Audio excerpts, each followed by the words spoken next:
सभी का हृदय की गहराइयों से आप सभी का मैं अभिनंदन करता हूँ। आज के कार्यक्रम के आज के भाग में आपके लिए बहुत कुछ आशीर्वाद के साथ साथ में कहते हैं कि दुआओं से भाग्य बदलता है, इसमें कोई दो राय नहीं है। लेकिन देने वाला सात्विक मन और सच्चे मन से अगर आपको दुआ देता है तो निश्चित है कि वो फलित होगा। हमेशा प्रवचन के दौरान जब मैं हमेशा कुछ बोलना शुरू करता हूँ तो मन के भीतर से जो भाव आता है मेरा, मैं वही बोलता हूँ। प्राची शर्मा, राम राम, खुश रहो, कल्याण हो।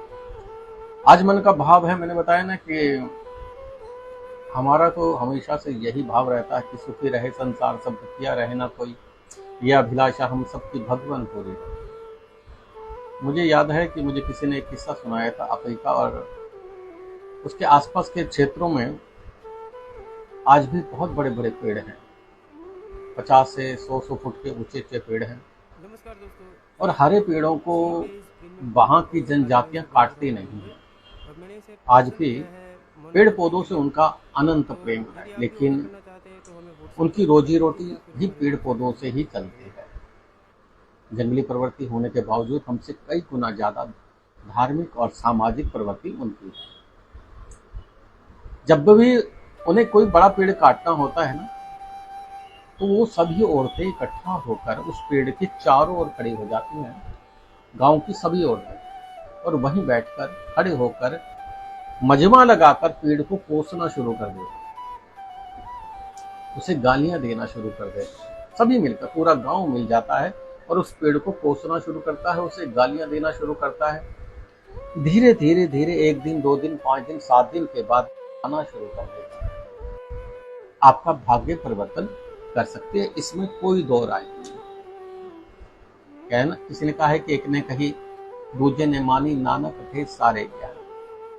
सदियों सदियों से हम अपने पूर्वजों के उस ज्ञान को, विज्ञान को मानते आ रहे हैं और हमारे पूर्वजों ने हमें सिखाया है कि दुआएं और बद्दुआएं भाग्य को बनाती भी है और बिगाड़ती भी हैं। इसलिए हमारे पूर्वज हमें कहते आए हैं कि जीवन में कभी किसी की बद्दुआ मत लेना, किसी की हाय मत लेना।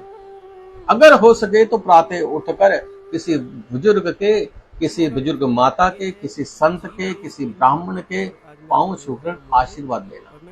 मंदिर जाओ तो ब्राह्मण के पांव छूना, कोई संत मिल जाए पांव छूना। उसका तात्पर्य यह है कि जो भी व्यक्ति आपसे मिलेगा और उसे आप राम राम कह रहे हैं तो उसका बदले में वो राम राम ही कहेगा।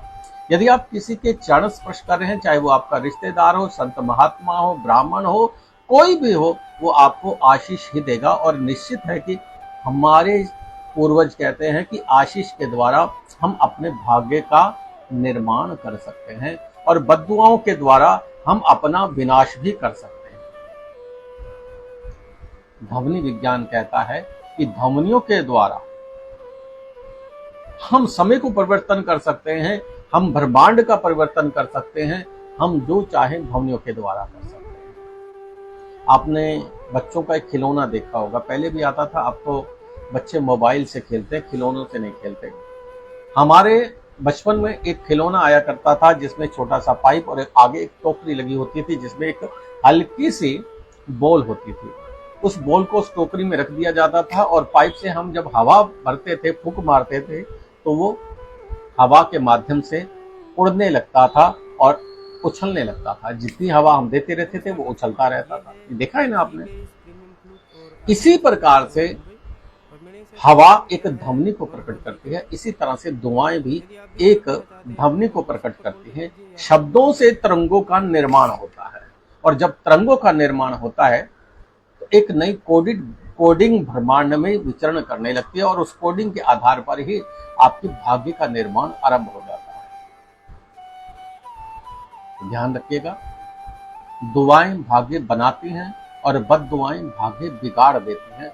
जीवन में किसी की बद्दुआएं कभी मत लीजिएगा, अगर हो सके तो दुआएं लीजिएगा। आज के भाग में मैं इसको यहीं विश्राम दे रहा हूं अपनी बात को, लेकिन ये बात अभी खत्म नहीं हुई है। इस बात को ध्वनि के माध्यम से कल फिर समझाने का प्रयास करूंगा।